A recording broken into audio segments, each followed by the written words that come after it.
Welcome to another in our reasoning series with CEOs. I hope I see a lot of new faces here, and I'd like to welcome those new faces who are with us. Face to face this afternoon has Josef Joe Bogdanovich, who's going to be sharing a lot with us. I will be your master of ceremonies for this function, and I'm James Moss Solomon, executive in residence at the Mona School of Business and Management, and our interviewer is my counterpart, executive in residence, Mr. Harry Smith. We're very pleased to be here, and so many people, in spite of the rain. Wonderful. All from Britain, put up your hands, because we're just discussing that the British know how to deal with the rain, but we Jamaicans have been rather unsuccessful. So I'd like to get on with our proceedings. It's going to be a simple format. Our executive director will give the welcoming remarks. I will do a brief introduction of Mr. Bogdanovich, and Harry Smith will conduct the interview. At the end of the interview, we will be having questions and answers, at which time I'll invite you to go to the mic. And when you do that, please state your name, faculty, or anything else about you want to say, and ask the questions that you would like to have. So without further ado, I'm going to invite Dr. David McBean, Executive Director of Mona School of Business and Management, and I like to always say Rhodes Scholar, to give the opening remarks. Let's hear it for Dr. McBean. Thank you. Thank you very much, Jimmy. I'd like, first of all, to welcome all of you for participating in the first CEO Reasoning Series event for this academic year. And also like Jimmy to thank you for braving the weather. And particularly for our students from MSBM, this is one of the opportunities for you to get up close and personal with very successful CEOs from around the country. So Joe, I'd like to say to you, welcome. I know you'll be introduced more fulsomely. I'm very pleased that this first event will feature what we call in Jamaica the cultural industries. And I'm also pleased because it is taking someone who has been very successful in the business of music primarily, one of our main cultural industries. So for those of you, especially the students, and I think I see one or two lecturers who will bring, I hope will also bring other academic perspectives. We invite you to participate fully, ask as many questions, and hopefully you'll be able to parlay this experience into being a better student. Once again, welcome, and thank you for coming. Thank you. Joseph James Bogdanovich is the founder and CEO of Down Sound Entertainment and Down Sound Records. He's an accredited self-made urban visionary and entrepreneur. He holds an undergraduate degree in political science from Boston University and a master's in fine arts film from the California Institute of the Arts. In the 1990s, Mr. Bogdanovich ran an information management company and was a trader of commodities on the New York and Chicago stock exchanges. In 1992, he started the Acid Jazz record company in California, zeroing in on dance music, and then Down Sound Records in Los Angeles a year later. The committed to music businessman had an artist called Dred Flintstone on the label, who introduced him to reggae and dancehall. Dred's song, From the Ghetto, went #1 on the Billboard pop charts, and Bogdanovich was sold on Jamaican music. That's when he made the move to the island in 1999. In 2014, Bogdanovich became the largest shareholder in the Kingston Live Entertainment Group, KLE, operators of Usain Bolt's track and records, famous nightclub, Fiction Lounge, and the Odyssey Gaming Lounge. Prior to that, he partnered with Supreme Promotions for Sting, the legendary dancehall stage show. In March 2016, his company, Down Sound Entertainment Limited, acquired the major Jamaican summer festival music brand, Reggae Sumfest. Mr. Bogdanovich is also the principal investor in Hardware and Lumber Limited, a retailer and wholesaler of building materials, home improvement, supplies, household items, lawn and garden products, and agricultural inputs. That year, he also started construction on the R Hotel, which is now open on Renfrew Road in Kingston. Please help me welcome Joseph James Bogdanovich to the University of the West Indies. Over to you, Harry. Okay. After such a detailed introduction, I don't know what I'm going to ask him now. Yeah, you said a lot there. Joe, first thing, what's in that bag? What's in that? That's, well, that used to belong to Ninja Man.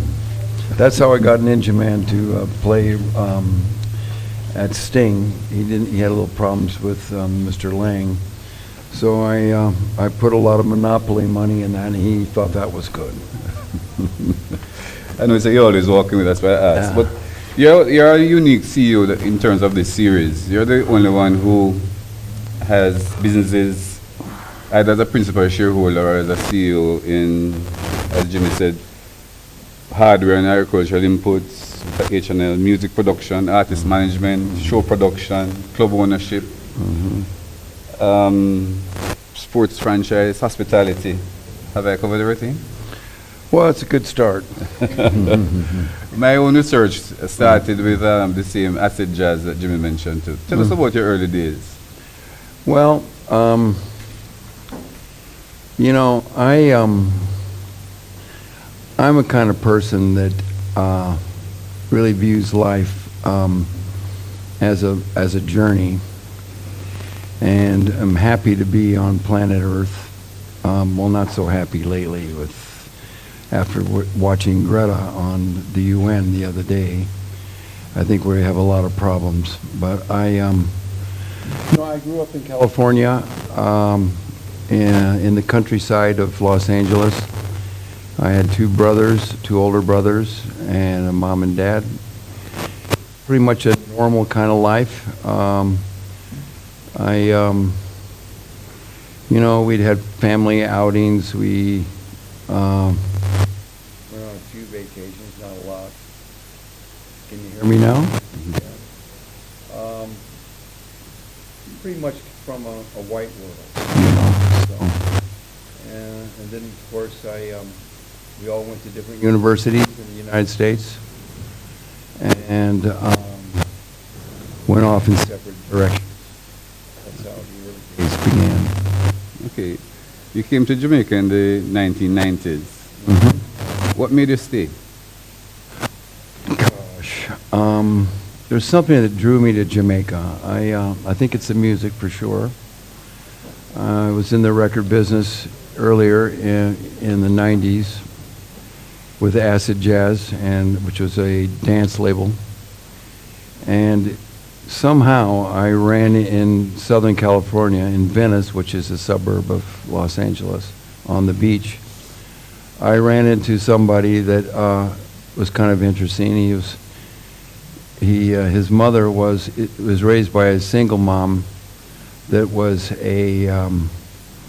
I think she was a set designer for Hollywood movies, and I think she was even won one of those awards that they get at the Academy. and this crazy son who had a white kid with dreads down to the ground, and we kind of hit it off, and so I produced my first record ever, and it went number one on the on the pop charts, which is the hardest chart there is.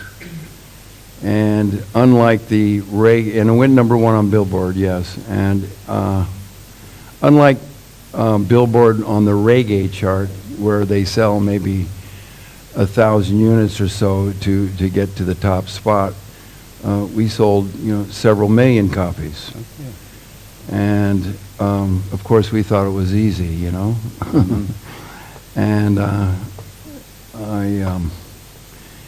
it just it was one heck of a thing, and I didn't really know. It was a reggae song, and it was called From the Ghetto, and it was something that kind of clicked at that period of time because it was so unusual, and it had kind of a pop influence, and it appealed to the young rockers at the time, as well as the upcoming hip-hop guys that changed the world of music shortly afterwards, or they're in the process of changing at that time with Snoop Dogg and the whole thing. So Those are the days of the East-West rivalry? yeah, all of that. And it was a very creative period. Social boundaries were being broken earlier than that period with music, with the black barrier being brought down by the rock stars at the time and Bob Marley. So it was an exciting, revolutionary time that I grew up in. I want to talk about the different industries that you're in. But you have made movies, you have made stars, you have done startups, you have acquired new businesses. Which area has been the most fulfilling for you in terms of return on investment, either emotionally or financially? All of them, really. The one that was the most exhilarating was trading, commodities on the exchange. Yeah. Because there's, every day, if you're up or down, there's no nonsense. There's no fake beliefs. There's just you're either up or you're down. And I learned, I studied the chaos theory with some people that knew a lot about trading commodities, and it was just a whole other world from where I was from. And the power of Wall Street, and the power of money, and greed and fear, and all these things that govern life for everybody, was something that I kind of went beyond all my family and people that I knew. I was just thrown into a world by myself, and it was really exhilarating. But you only can do that for so long. No one told me that there's so much pressure that you can't do that for a long time. You might go crazy. So you have your ups and your downs, and that was something that I'll never forget. You use the word greed to describe some of the behavior of what people would call the American dream. Are you a capitalist? Am I a capitalist? Yeah. Yeah, I'm a capitalist. So it's not greed then? Well, there's no difference between greed and fear, and I learned that on the market. Because what greed and fear does when you're trading commodities is when you're leveraged to the neck, you get nervous about whether it's like when you see a deer on the road, and they see the headlights and they freeze. That's fear. And greed means that you just want more and more and more until you lose. So greed and fear, respect, and I learned to respect both of them. Your activities in the real sector, and I use the word loosely, real sector, with the acquisition of Hardware and Lumber. What drove that decision? I was interested in investing in some business in Jamaica. And hardware and lumber, as compared to the entertainment business, is really dealing with the nuts and bolts of society here in Jamaica. And the fact that it came from Grace Kennedy, one of the great companies here in Jamaica, in my opinion, and the culture of Grace Kennedy was something that I was very impressed with. So I have an opportunity to buy Grace Kennedy, close to 100 years in existence, was something that I found appealing, and I thought it would be a very good, consistent investment. And that's what attracted me to it. That's where I met Marcus Richards in terms of the acquisition. I was impressed with Marcus and how to do something would be substantial. Do you have any plans to continue that sort of investment into the real sector, so to speak? Because we're going to talk a lot about the music and the creative, so I just want to get because you also invested in the R Hotel. What drove that decision? Wow.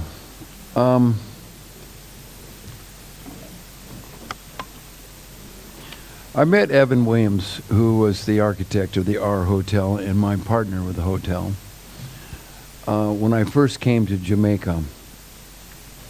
And I met him through a friend who was a ballerina that worked for many ballet companies in the world, and was a friend of mine that actually worked on this movie that I made in L.A. And she might have had the role of the leading lady because she was that kind of person. But she came a little late to that. We already had somebody, and she was actually a very good choreographer, and it was a musical, and that's how I got to know her. And she's the one that introduced me to Evan Williams. And Evan is an interesting person. I always liked him, and I thought he was pretty much a visionary and did great work. So when I rebuilt the property that I have now at Down Records and Downtown Entertainment, which was originally Carlos Cafe, I got to know him and how he works, and he was interesting. And he told me one day, he had a dream, to have to build a hotel that actually, in his words, a black person could own. I couldn't understand this.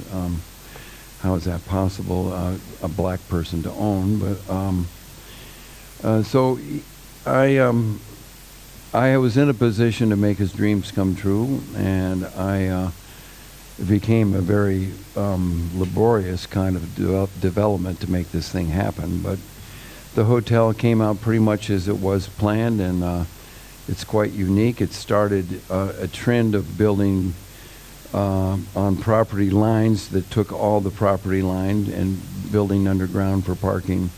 And as a result, there's been several of those kind of buildings have been constructed in New Kingston lately. And besides that, my brother is in the hotel business in South America. He has about 6 hotels, and they're independent hotels. And so I used to visit him occasionally, looking at his hotels and his enthusiasm. And I had an opportunity to get in the hotel business here in Jamaica, and so I did it. That was your first time working with local contractors, or when you were in your office? What was the experience like working with local contractors? The culture, different from California. It's worse than watching Freddy Krueger in any horror film. You see, it was. I really shouldn't get started about this because I feel pretty strongly about a lot of the construction and the people that do the construction. But it's I'm impressed with how the Stewarts build hotels. They build hotels, a lot of hotels, and they get things done quickly.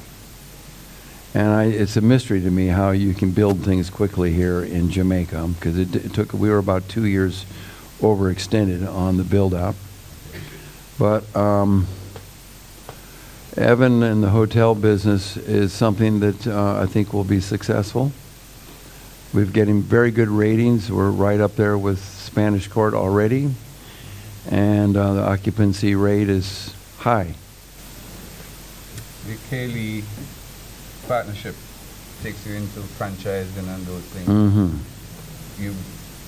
Your skill set would naturally say that that's something that you've done before. What's that like? Well, it's a casual dining restaurant. We're talking about Tracks and Records. And Usain Bolt is a very magical name and a great human being. Very helpful to us, very generous. And I come from the entertainment business, and I liked what they were doing. I like Gary very much in terms of his work ethic and what they were all doing, the whole KLE group. And the idea of how to franchise, I got involved in how to get it into franchising. Build this brand. It's taken us a long time to really. It's not like hamburgers, you know. It's got a little different kind of flavor with sports and records and big stars from Jamaica. The whole franchising aspect of it is what's the real excitement. And we have a deal. We finally cut a deal in London where we built one in the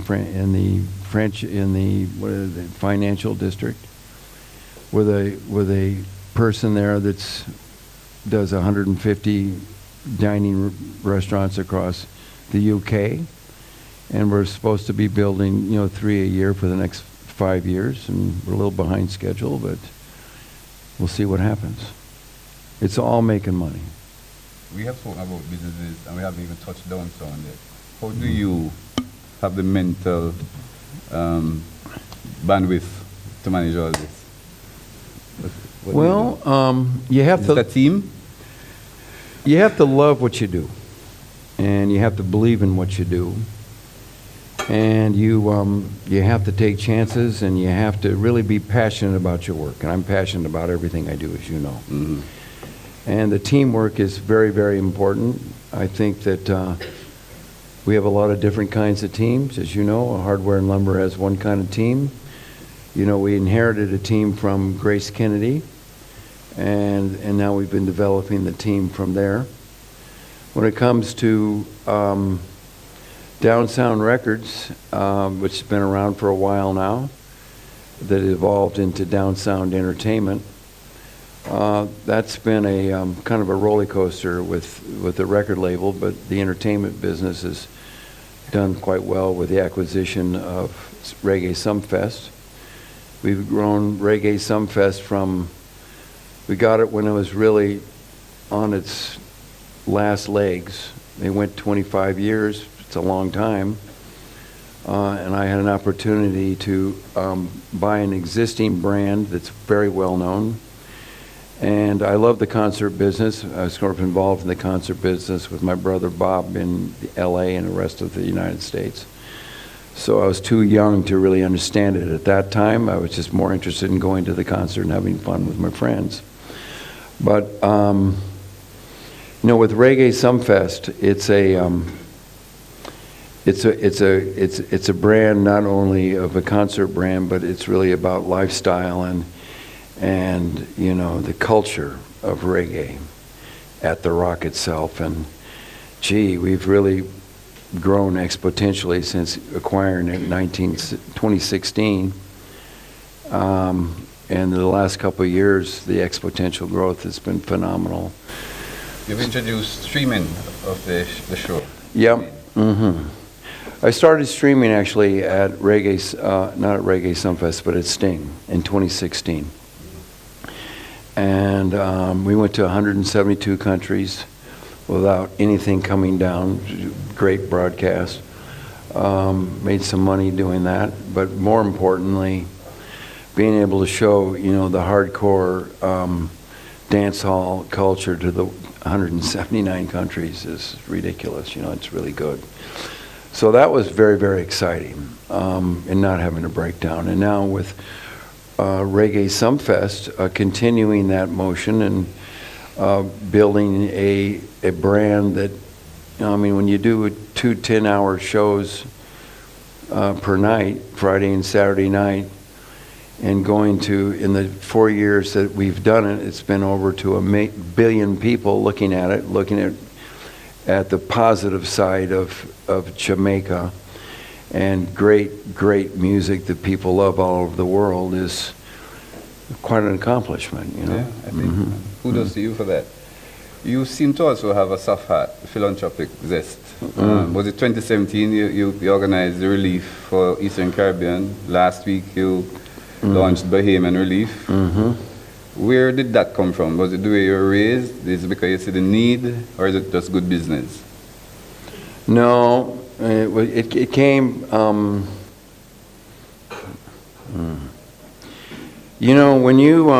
When you see what's happened to some people when they're having a fruitful life and then everything's taken away, it affects you.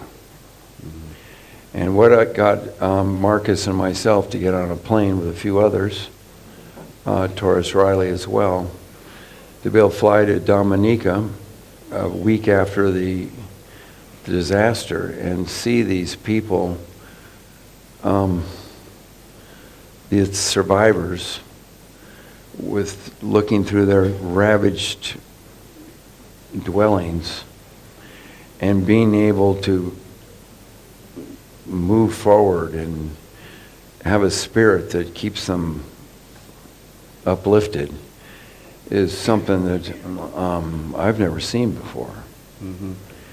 And so it was an opportunity to not only help those in need, but to reach out to the Caribbean community to show that Jamaica is putting a helpful hand out to our neighbors. Yeah. And I think that's very important for the country. It's important for everybody. And the same thing with the Bahamas. I've done a lot of business in the Bahamas. I did shows there for 8-9 years called the Millennium Countdown in beginning in 1999, and brought, we're the biggest reggae music promoters down there once a year, and got to know these people and some of the people that were running the country and some people in equities, and getting to know these people and finding out that a lot of Jamaicans there also. And boy, that one in Abaco was, it's like a parking lot. It's a disaster. So we had an opportunity with some of my companies to put some things together and reach out again. And this time we're not doing a music concert because others are looking into that. So we just need to be able to give a helping hand and be able to, give hope to people. And the fact that you care about them is astounding. It's such an upliftment. And I believe in karma, and I believe that you get what you give, and you give what you take. That's good. In terms of your own work style and what drives you, students here are going to be, in 10 years, they're going to be middle managers in companies. As a CEO and a company owner, what turns you on and off about an average employee? What do you look for when you're hiring? Well, I look for people that know what they're doing, and if they don't know enough, and none of us know enough, or always learning, or you're dead. It's a sense of, their sense of wanting to, be the best, to deliver the goods, and having some direction and common sense, and being able to be loyal, of course, and honest with integrity, and actually that have the potential to contribute to the growth of the company. Okay. Do you look for specialists, or you want generalists? I look for both. But, in my businesses, and the ones that I actually run, we're looking for, it's a pretty creative business. So it's people that have creativity and have work ethic to be able to materialize your dreams into something that's actual. Technology has been a disruptor in the route to market for music over the last few years. What's your view on where it's going? Well, you know, when technology started taking over for a number of years, and it completely put the record industry upside down for many, many years, hip-hop, it just popped the bubble. And it was not only a huge business upheaval, but it was a social upheaval as well. And that's where the lines between black and white were shattered, and it took a number of years to do that. And what do you mean, the ownership of the record business? Ownership in terms of not only ownership, but just in terms of being able to get work and to be able to change the emphasis on what counts. And with the rap scene, you know, it's really about social injustices and equality of opportunity, and with many, you know, just really great, you know, inventive, creative music. So technology, the way they did it in the old days with the record business, you know, the titans were knocked down. They were out of business. And, you know, you can't beat free with technology today. And that's why, you know, you can sell 1,000 units Billboard now and be top of the game because no one's buying records. But now, in the last year or so, you know, the industry is coming back with streaming. It's a very important factor, and people are getting paid. They're figuring out how to get people paid, the artists, you know, the writers, the producers, and people like that. And it'll be better than ever because there'll be more opportunity for more people to be able to compete with the best in the business. I mean, Rihanna makes records in her hotel room, and they go to #1 because the technology's there and she's still on top. The ownership of content is continues to be important because that's royalties down the road. But the students in here, where should their focus be on? The technology that takes the music to the market, building their own name, their own content.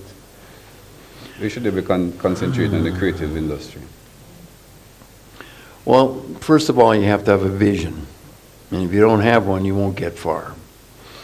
There's a lot of competition, more competition than ever, because people have the tools. You don't have to be in an ivory tower to be able to get access to information and to equipment. You still have to be able to, you know, manage yourself and manage the people that you're with and work with people that you can work with. But independence is stronger than ever right now, and it's going to continue to be through technology. I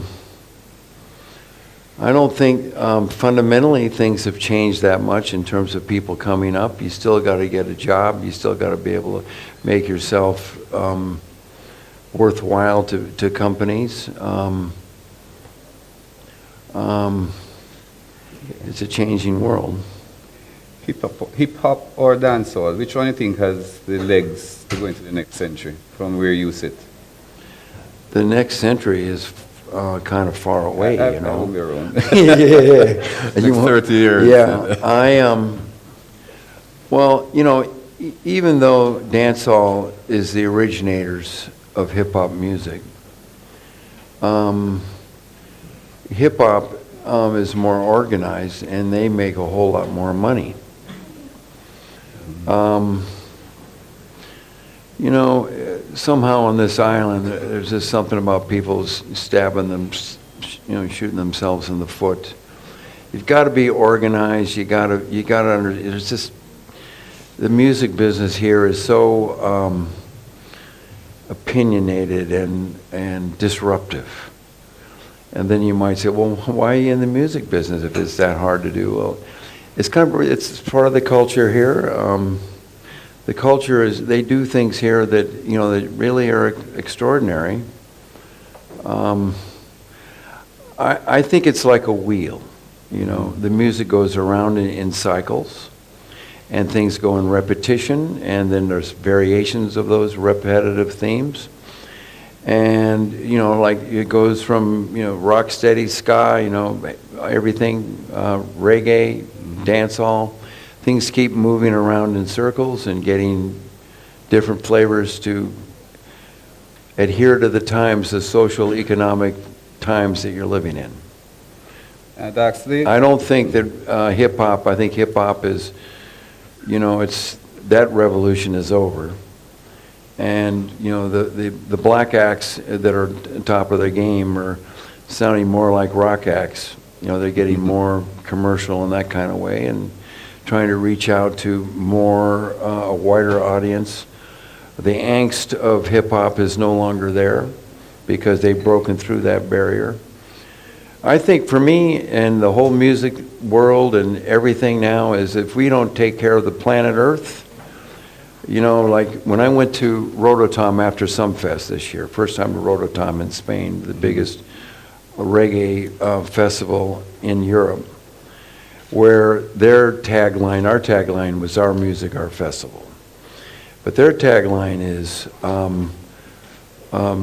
stand up for planet Earth. And that's a huge statement for a reggae concert, stand up. And the Europeans have been way ahead of us in the environmental game, way ahead for many, many years. More than America for sure, and these islands as well. And they are really so involved in getting the information and how to really deal with CO2 and how to deal with how to make this planet, it's a dying planet. It's like a dying planet. And this year with Reggae Sumfest, we're going to pay a lot of attention to the environmental needs, and starting as if we started last year, and now to heat it up and get people to really, everybody to understand the horror of where we're standing. And I think that Greta lady on UN, the little girl that did the thing, "We're watching you," was exceptional. And I can just say to everybody in here, you're in trouble. So you better pay attention to the environmental needs and don't talk about it. Do something about it. Get involved, because everything is worse than they expected. I mean, the fact that these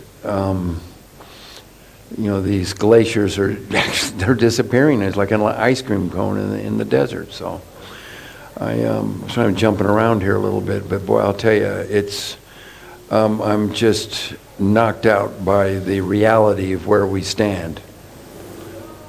But it's good that you, in your influential position, are able to do something, and I applaud the fact that you're going to continue to use Sumfest to spread the conscious message.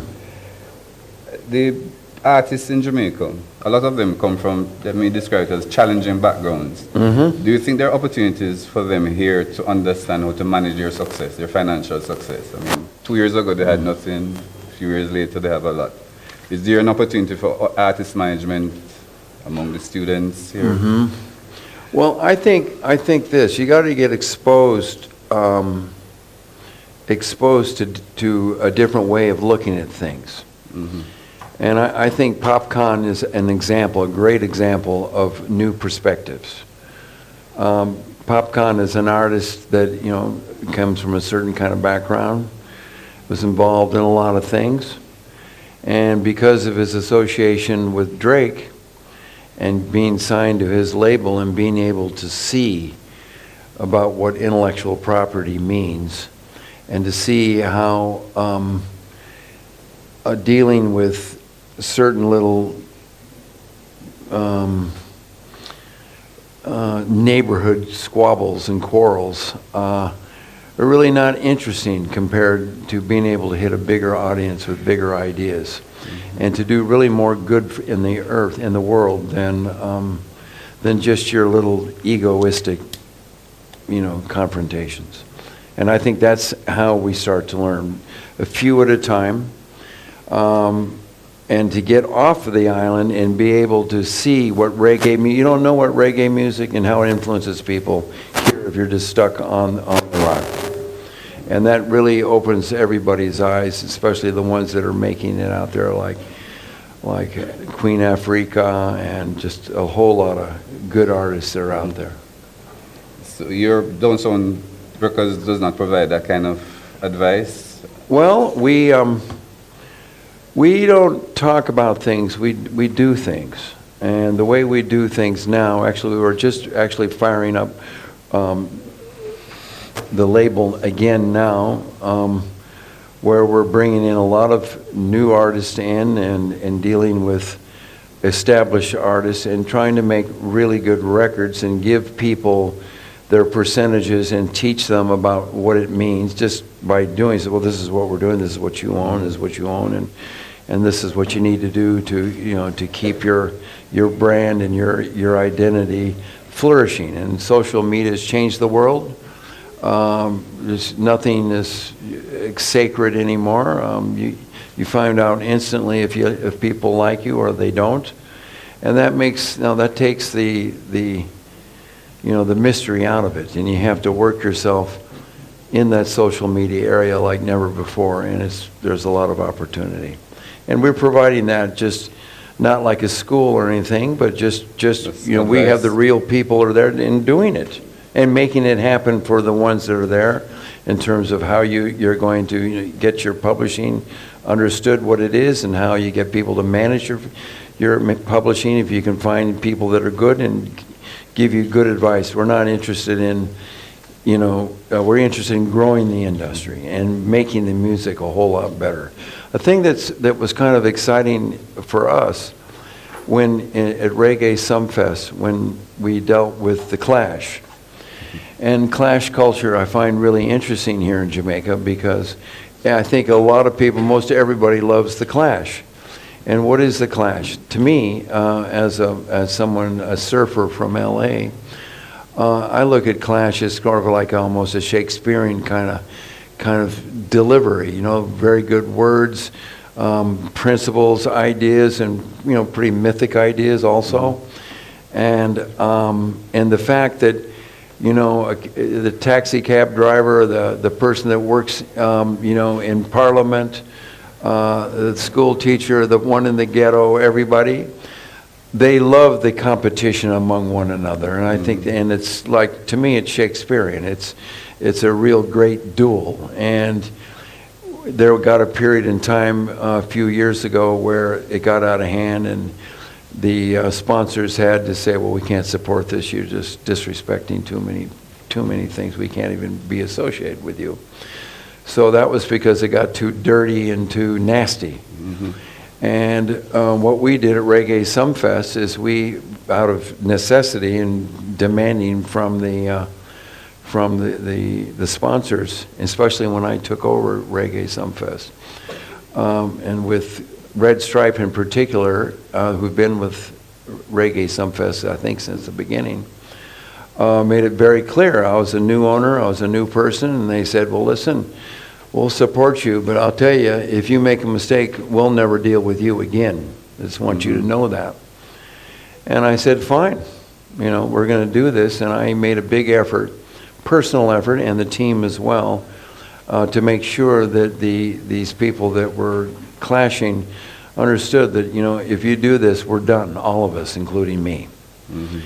And it was really quite rewarding to hear someone like Weepo from Stone Love say on TV after the festival last year, or this year, 2019, that, we actually have a clean clash, and it was very exciting with everybody. More people came this year than even the year before. And it's not necessarily that you have to cuss and say all these bad words to be able to get a forward or be able to beat your opponent. And that's something that nobody believed that we could do. And I took that chance to do it because I absolutely believed. So, with you guys, you have to have drive and understanding that you have to learn for yourself. And you get as much information from everybody, but because of Google and everything, that you can get so much information at your fingertips, there's no excuse for you not to move quickly up the ladder. Okay. Talking about moving up the ladder, failure, has that played a role at all in life? Because I don't want everybody to think that you've been successful from day one. Have you made mistakes? What did failure do in terms of schooling you for life? Well, first of all, I don't believe in failure. Okay. That's number one. It's a journey, and getting knocked down is good for you, because like any fighter, you have to get up and fight. And you have to improve yourself, and you have to have the strength. You have to have the kind of spirit that makes you want to get up and grow. And that's what it takes to grow. Sometimes, you fall asleep like IBM did back in many years ago, and Apple just, laptops took over. And I know that scene pretty well, because I was part of that revolution and evolution with laptops and all that kind of thing, because people I knew, older people that I knew, just didn't think that was possible. You're a successful man by any measure. What do you have left to master? Oh gosh, everything.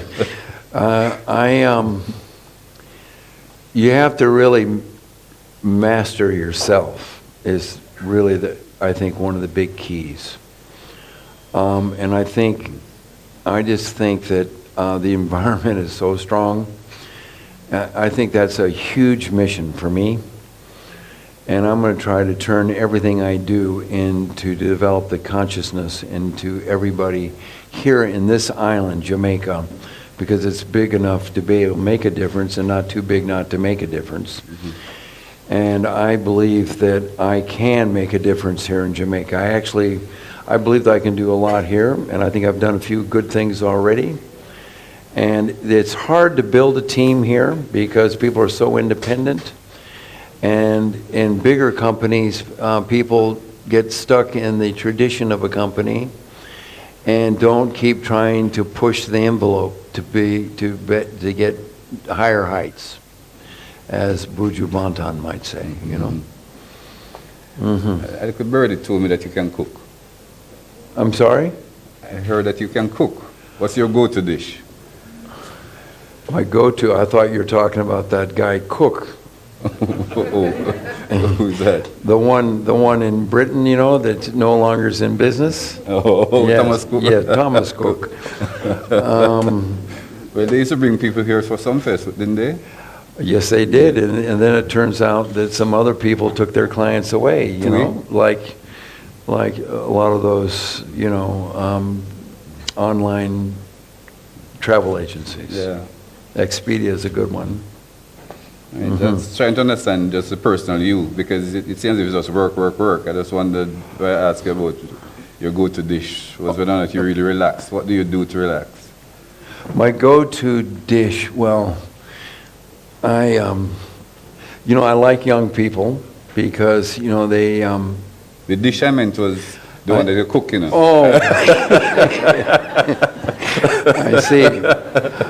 Well, you guys in Jamaica, you really, and I learned this from actually Robert Russell, who loves to eat. You have a thing about food and going to these festivals, these food festivals, and it's a lifestyle, and I enjoy the enrichment of that. I learned this about myself when Robert Russell and I were in where were we? We were at the Olympics, and we had a chance. I didn't know him that well, and of course Usain Bolt was doing things that were extraordinary, and he said to me, I took him to some restaurant, and it was reminiscent of some other country, Italian place, and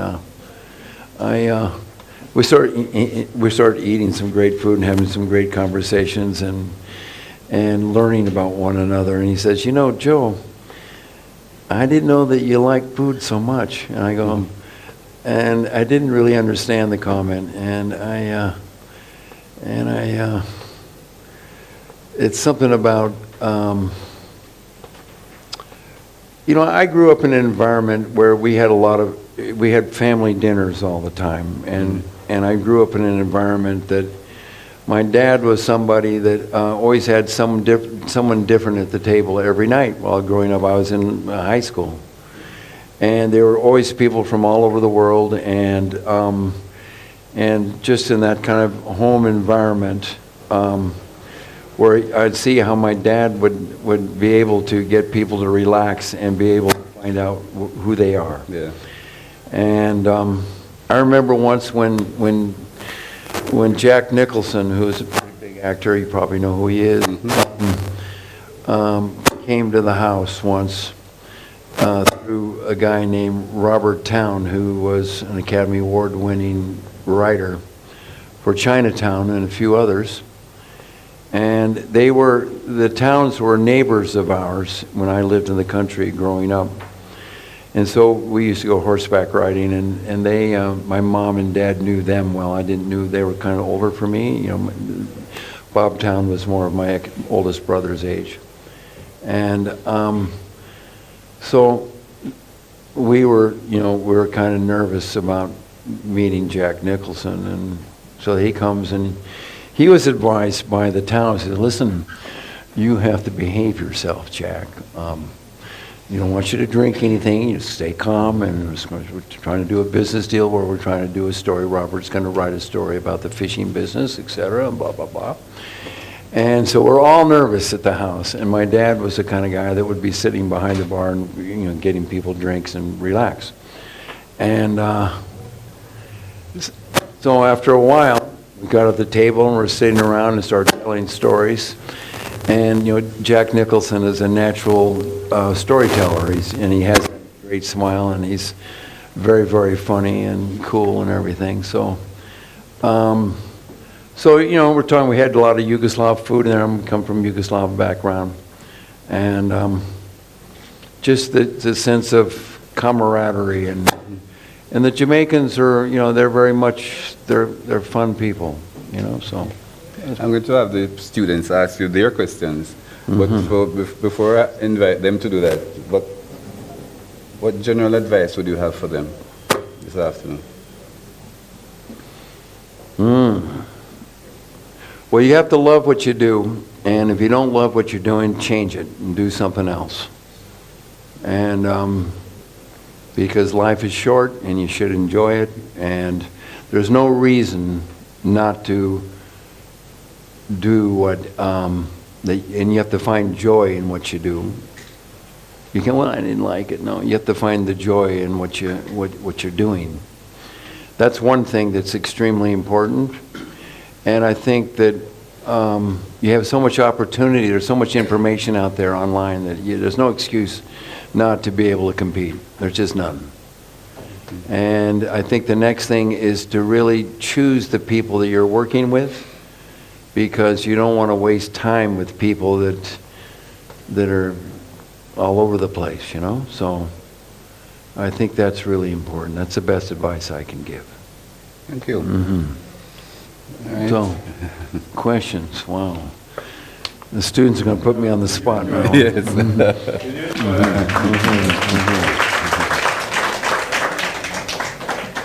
All right, thank you. How do you plan to incorporate SumFest into the environmental issue?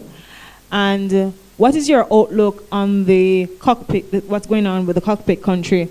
I mean, especially as a businessman, it is always hard to really narrow down the battle between environment and commerce. And that's exactly what's the battle right now regarding the cockpit country. So how do you look at this whole issue of one set of persons wanting to protect the environmental interests while another set of persons want to make money? So how would you, as a business person who is also concerned about the environment, pursue that? And one other question about you, the person. Just just about you, the person. Give him a chance to Let him get back answer. to those. Oh, Stay sure, right sure. there. Go ahead. Go ahead. Oh, sure. Please go ahead. All right. What's the first question? All right. Well, As I said, Some how first third environment. And then, Okay, how to incorporate something? how you already incorporate started. some face into the environmental I got issue? you. Yeah, I got you. We've already started last year. In 2019, we started by doing a beach cleanup with an alligator. There is some kind of a, outfit that's involved in environmental cleanup and stuff. So we did a cleanup there at the beach at Catherine Hall. We collected over 1,000 pounds of plastic, getting rid of plastic, and joining a group effort to do that. We also we didn't have any straws at Reggae Sumfest because we couldn't get any paper ones, so we didn't use any plastic straws or cups and things like that. But this time around, we're looking to be able to clean up the rivers, the two little rivers on each side of Catherine Hall, and clean up the beach to make it really, we're hoping to be able to get a long lease on that property and really develop it into the best entertainment center in the Caribbean that can compete with any first world country. And to do that, we must deal with environmental needs and make it a big billboard for what we believe in and going green and what it means and what we as a country and as a music festival is we support the environment and the green initiative, and to come here and see how beautiful Jamaica is. That's what we're going to do. In the cockpit country? Now, the cockpit country, I am so, I just think that we have to understand the value of what we have here. And what we have is, it could be a paradise island. You know, it's a very beautiful, dynamic island. And to be able, to preserve the natural beauty, and I think that the fact that you have a lot of, there's a lot of healthful herbs that are being manufactured and being developed and all that, I think is something that's important, and maybe maybe can relieve some of the financial stress that's plaguing this country. To understand that you have something that is natural and beautiful and organic, and not to lose it, not to put asphalt all over it or wreck it. All right. Just one personal question. I just wanted to know if you could refer to any point in your business life that you had a moment of failure or something that you wanted to venture in but you were apprehensive about. How did you overcome that?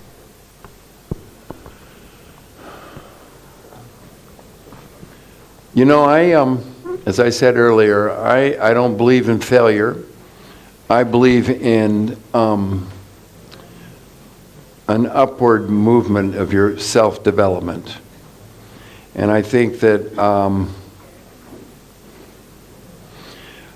for example, in the trading business of commodities, which is very intense, you can't do that for a long period of time. I just think your body wears out or something happens. Your brain gets fried or whatever. So I think that how to overcome greed and fear is a real basic thing. And to learn how not to get too greedy and not to be too afraid is one of the lessons that we must control and learn and master. And I look at challenges as things that are challenging me of trying to do too much or being afraid to take a leap. And I think those are very fundamental things to understand. It's hard to really understand that until you really see it. And I learned that in the commodities game. Greed and fear, they're the same, like heads and tails of a coin. Mm-hmm. Next person, please identify yourself. Hi. Hi, afternoon. My name is Andre Winter. I'm a management studies student. I have a couple questions. First, most of them are yes or no questions. So, you've done music, been in the music industry for a long time. Have you ever thought of other forms of art, in particular film? Have a what? You've been in the music industry for years. Have you ever thought of doing other art forms like film, for example? Well, I come from a film background. Okay. And Sorry, as late. Sorry. yeah, I come from a film background.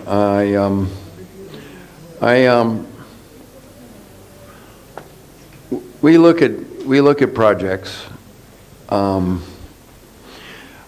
I think right now we're more interested in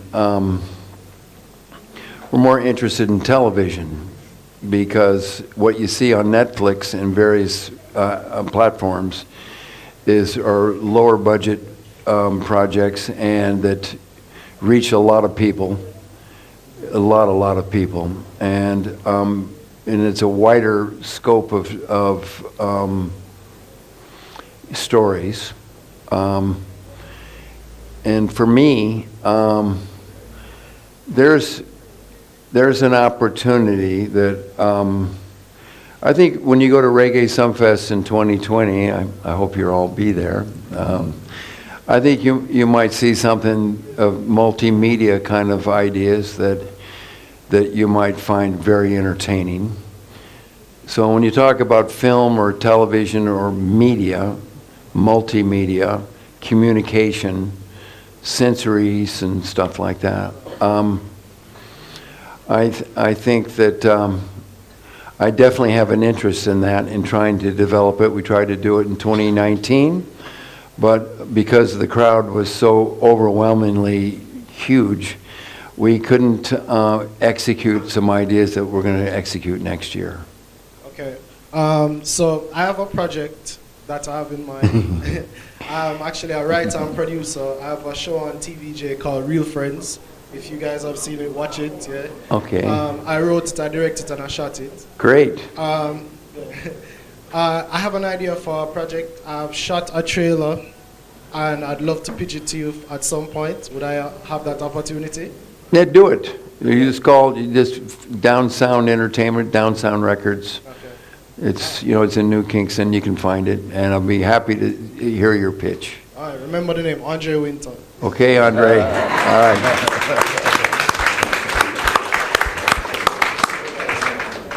Good afternoon.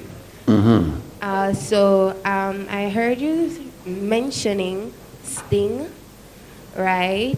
And how the meeting went with Reggae Songfest, that no dirty clash and stuff like that. So I was wondering if you would think about, because I heard Sting was really a great show. I have never been to one because I'm still young. But if we could revamp the idea, but allow artists to know that, hey, this is a clean show, nothing dirty like that, that it would be productive, or it will grow. I can't hear. I don't understand it. What she wants to know is, would you revamp Sting? The Sting show. Will I revamp Sting? Yeah. What is it that you like about Sting to be revamped? Because as you said, the idea of competition in Jamaica is huge, right? Mm-hmm. And even in this, you have little feuds that will take place, but having a show that will showcase, that same competition, but in a more clean, Yeah. positive kind of vibe. I think it would help to remove the negatives or of dancehall music, because dancehall is really great, but because of the whole gun and stuff like that, the violence in it, bring it in a different direction. Okay. I think the Sting period, people ask me about Sting all the time. And that was a great, great platform. And perhaps that time has come and gone. Things come in and out. And but for us to hit your interest, is we do have the Clash, and the Clash is pretty good. And it's really right now. I think what you're talking about is good, and I think it's a real cultural thing.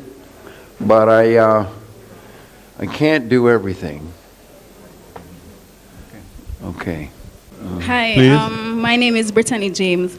It's just a simple question. What would you say has been your biggest accomplishment so far in your career?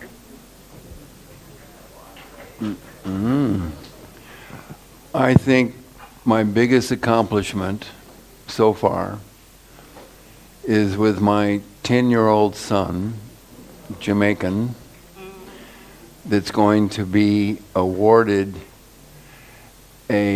some kind of recognition as being a very what do they say?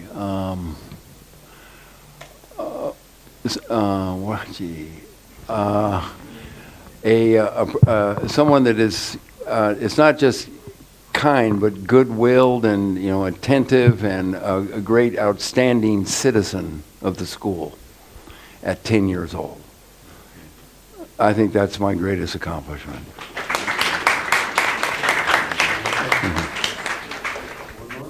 That's the last one. Just wanted to know also, Talk up, please. what do you think about the violence that is in the music and how it impacts society? The violence that is in our music and how what do you think about the violence that is in our music and how it impacts society? Well, that's a common question that we hear about, and there's a lot of opinions on that. The music really reflects society, especially in the dance hall. And I think there's a new generation in the music business that's in dancehall and in reggae that are really taking a much more positive approach. And I think Coffee is a stellar example of that, along with Lila Ike and a few others. I think what Protégé is doing, a number of them are changing the way young people are thinking, a lot of way people are thinking in terms of the consciousness is being raised. That is a real thing. And I think you saw it at Reggae Sumfest on Friday and Saturday night. And Saturday night becoming the biggest Saturday night reggae night ever, beating the dance hall night. We're trying to get rid of that segregated views. But it's a reflection. We were reflecting society and what they do. And I think I think people are getting better, and as they get more aware of international thinking through the internet and social media, that their eyes are being awakened to more alternatives. I believe that. Okay? Mm-hmm. Good. We have no more questions at this time. Could I ask for you to show your appreciation? In the usual manner.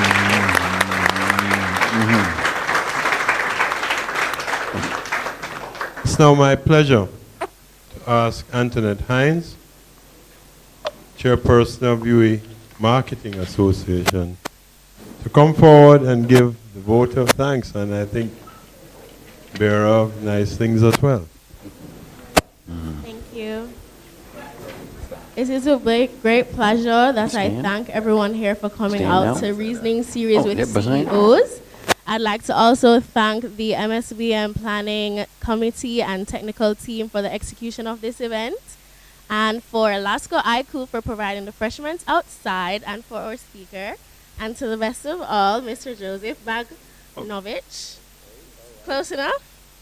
We'd like to thank you and present to you this kind token, just symbolizing our appreciation for imparting such wonderful information to us, and for just sharing your time with us. Thank you. Thank you. Ladies and gentlemen, it's coming to the end here now. We're asking you to remember, everybody, please to fill out the contact card, because we use this to determine who our next speaker will be in next semester that will bring you out in these numbers. Thank you all for being here. Thank you for everyone who has organized this forum, and I hope that many entrepreneurial spirits have been raised by this outstanding talk. Thank you very much for being here.